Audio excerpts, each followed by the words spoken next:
Today on Credit Talks, Coach Q and I, we are talking about what to do when you get sued by a debt collector. It's definitely not tuck your tail between your legs and run. We're going to show you how to fight back. So stick around.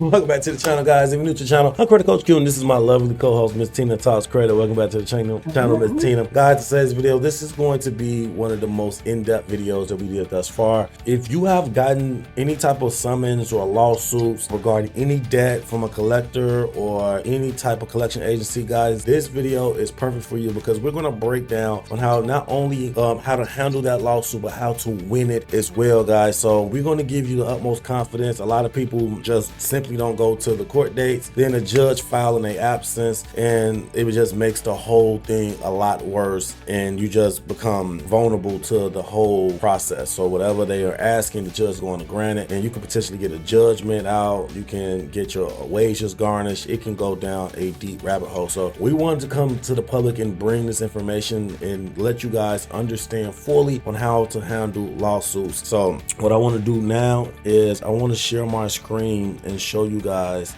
the breakdown of what we're going to do today, and then I'm going to give the floor to Miss Tina, of course, and let her break this down in full context. Okay, so the first thing we're going to talk about is how to read the summons carefully. A lot of people get court documents and then just completely get intimidated by it, and they just throw it in the garbage or completely ignore it. We're going to show you how to verify the debt. We're going to show you how to do not ignore the summons. I just recently talked about that, and then we're going to talk about how to file an answer to the lawsuit. So this is going to give you not only the confidence but also the structure on how to combat it. A lot of people play defense. We're going to teach you how to play the offense role as well, raise legal defenses, and to prepare for court. So guys, this is going to be a lot of take in. It's going to be a step-by-step tutorial. So if you do have a pen and paper, guys, I will advise you to actually get it out right now, because we are going to leave this in the description below, but I definitely want you guys to take notes on not only just the verbiage from the screen here, but also what we are seeing throughout this video. All right, so right now I'm going to give the floor over to Miss Tina Talks Credit and let her break this down in its entirety. Go ahead, Miss Tina.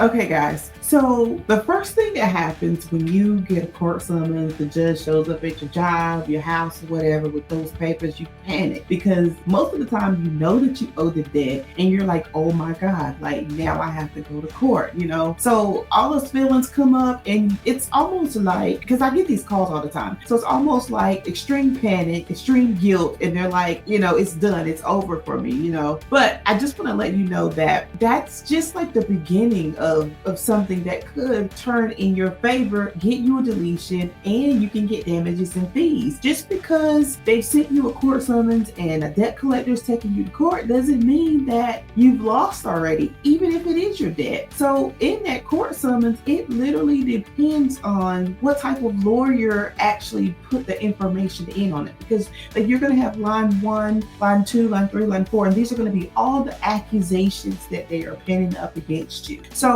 let me just go over this real quick. Once you receive the court summons, the first thing that you're going to want to do is file an answer. Now, usually you have anywhere between the time you receive the summons up to I think about 20 to 21 days to file an answer. You're going to want to do that ASAP. And so what you need to do is go over the summons. Now, never admit or deny the claims. Like, don't do any of that. You know, just kind of stay neutral. All right, so let's get started. First, I want to say, when you first receive that civil summons, that sheriff at your door, or however it comes, that a debt collector is suing you, the first thing that most people do is panic, because most of the time they actually owe the debt. And it's like, you know, okay, what do we do now? They're going to garnish my pay, or what's going to happen? And most people are scared to go to court. I mean, I don't like to go to court. So I just want to teach you a way to fight back when a debt collector is suing you. So the first rule of thumb is never admit to it being yours. Like, you don't need to say that it's it's not, but don't say that it is at the same time. So the first thing that you're going to do when you get that civil summons is, and I'm going to pull it up right now so I can show you while I'm talking to you about it. Okay, so this is just a rough draft that I quickly created of a civil summons. So let's say Portfolio Recovery is suing Tina Joe. All right, so in that civil summons, you're going to see what the complaint is. So the first thing you're going to do is go over the whole entire summons. Literally, I would say go over it at least 5 times, and if you can, have somebody to go over it after you, because you're looking for Fair Credit Reporting Act law violations, you're looking for CDIA violations, you're looking for fair debt practicing violations. Those are the 3 main things that you're going to be looking for in this civil suit. So go over everything. Now, for instance, if Portfolio, or under number 1, if Portfolio Recovery Associates Debt Collection Entity licensed to operate and conduct business in this state. Okay, you're going to want to check that to make sure that they are actually licensed to operate in that state. Now, usually in the complaint, they're going to name anywhere from 1 to 50 different complaints against you. Breach of contract is the main one that they will name. So they're going to have to prove that you breached the contract. Now, in the civil summons, they may throw in as their supporting documentation, maybe a picture of an invoice or something with your signature on it that's not a contract, things like that. So you're going to want to watch out for stuff like that, because if it is not the original contract with your signature on it, they can't legally say that, hey, you are in breach of contract. You can file for dismissal for that. Now,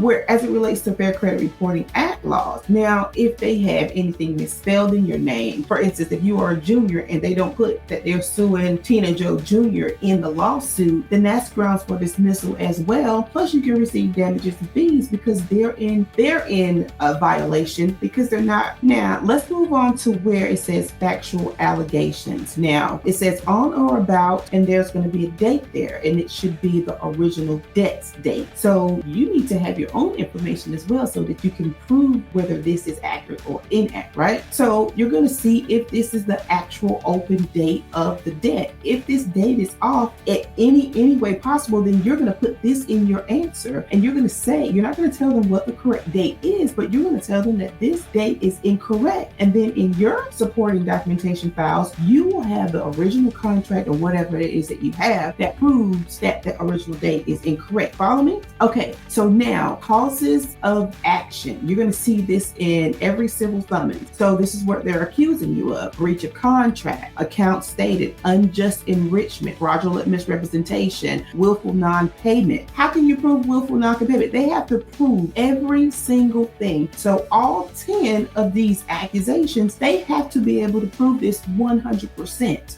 And so this is going to give you 10 things to do your studying on to make sure that you can do everything possible to prove them either wrong, inaccurately reporting, or to refute every single thing that they're saying. So literally, these things are easy to win. All you got to do is know what to do and do your homework. So you're going to want to pull out your Fair Credit Reporting Act law, fair debt practicing laws, and all that stuff so that you can kind of see what's going on. Dig deep in your records, find your records for this account, look at your credit report, like your original credit reports, so that you can find this information. Like right here, number 7, it says bad faith conduct. Defendant acted in bad faith by avoiding debt collection efforts despite repeated notices. Can they prove that? They have to prove that. Negligence in debt repayment. Defendant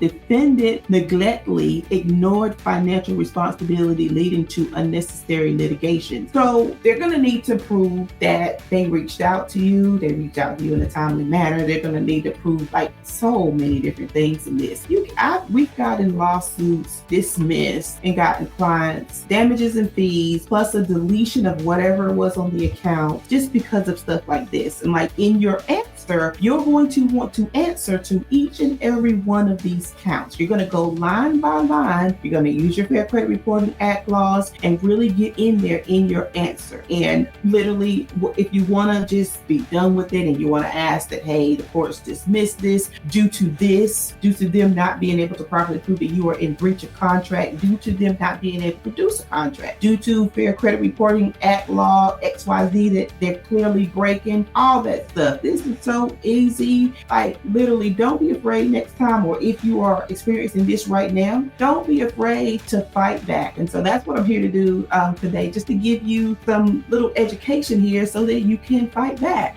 First, so I don't want to cut you off, but guys, like what she's giving you is like gems. Like, you're not going to see this type of credit repair video on the internet. If you found any of this information helpful in the middle of the video, guys, please don't forget to like, subscribe, hit the like button right now. We're going to take 3 seconds for you to do that. All right, so and leave it in the comment section if you have any questions or concerns about this. Now, to break this down in simplest terms, guys, the more things that they complain about you, the more they have to prove that it's actually credible. And if they can't prove it, then that gives you the right in the mirror to actually get it removed. So for instance, if you have like for the date that she was saying, if the date is not accurate, you can find the date, the open date on your credit report and see exactly when that date was open and match that date to the date that's on the affidavit, that's on the summons or the court document. And you can compare and contrast and see if that's that. Guys, if you want to do this in the simplest form, guys, go to mycreditapproved.com and sign up with the software and actually get this step by step. We are going to put a tutorial in place for you guys to handle these type of concepts. But if you want someone to do it for you, guys, go to Tina Talks Credit. Her link will be in the description below, but actually go to her YouTube channel and actually go down her rabbit hole to see exactly how to handle this. Because if you just don't have the time and you just a person that's just, you know, don't have time, you work too much, you got too many kids, and you just don't have the time to actually go step by step to see exactly how to do this, go to Tina Talks Credit and actually get her and her staff to do it for you guys. This is Jim. I didn't want to cut you off, Miss Tina, but I definitely wanted to add those inserts because a lot of people get this information for free. They don't be liking the stuff, they don't be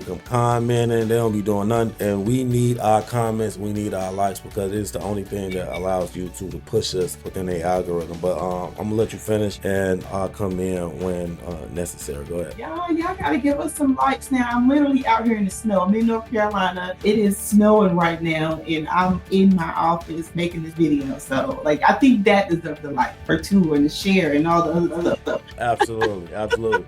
Leave a like in the snow and for the snow, guys, because we definitely appreciate it. Were you still talking about the summons or like were you? Just a little bit. Like I forgot to say this because this is going to be one of the main reasons why we win in these cases. It's going to be the balance owed with debt collectors. You know how they pile on all these other fees after the fact. For instance, if they sent you, because you know they're going to contact you long before they even file suit against you, sending you letters saying that you owe XYZ amount, stuff like that, or your credit report may say a different balance than the summons says. If that's the case, you got it. Because you can literally stand before a judge and honestly say, I do not owe them $5,000 at all. I don't know what they're talking about because this is what they sent me. They said that I owe them this. It's different. Literally, it's right there before your eyes. I mean, I've seen judges throw stuff out. I've seen in the discovery phase to where if you show them over your information, they'll just call you up and say, because they're like, yeah, we dropped the ball, we messed up, we can't win this. So the premise of it, guys, is to do your due diligence. If they make any mistake on like how they filed it, if they make any mistake on the verbiage they used in the filing, all you have to do due diligence, and they're going to drop the ball. The more things that they come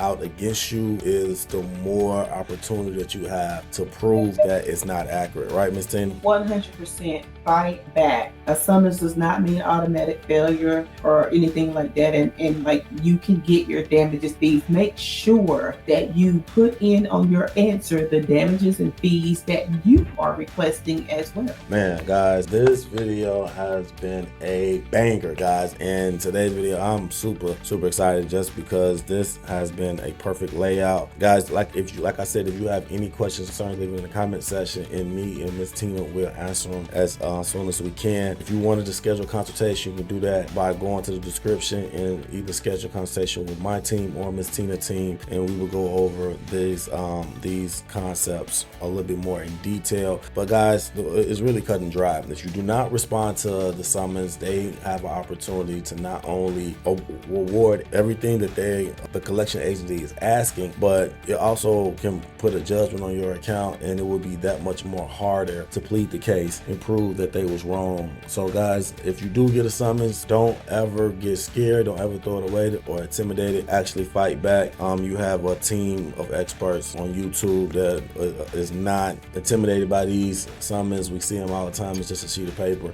And if, like I said, if you need help, you can definitely reach out to our team and we will handle it for you. Did you have anything else to say before we get out, Miss Tina? Just one more, guys. I'm just super excited because I've been working hard on my new credit repair school where I teach you how to repair your credit. And this is something that if you're using Kovo software, you can also use this to kind of help you dispute more strategically. So the school is going to go live on March the 5th. I just wanted to say that because a lot of people are asking me about it. So yes, it's finally here, guys.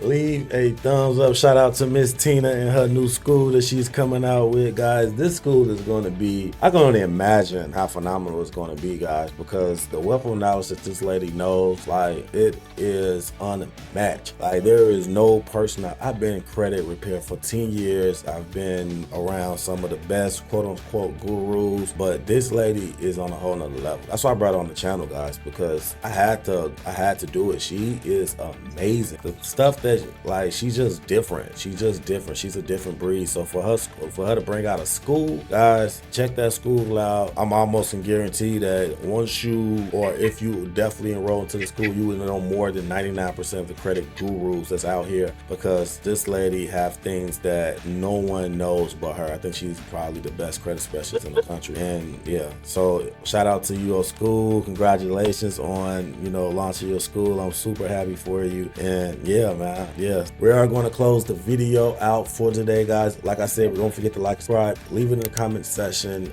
Any type of comments, concerns, leave a heart if you don't leave anything else. Till next time, guys, take care of your credit. Take care of yourself. Credit Coach Q. Peace.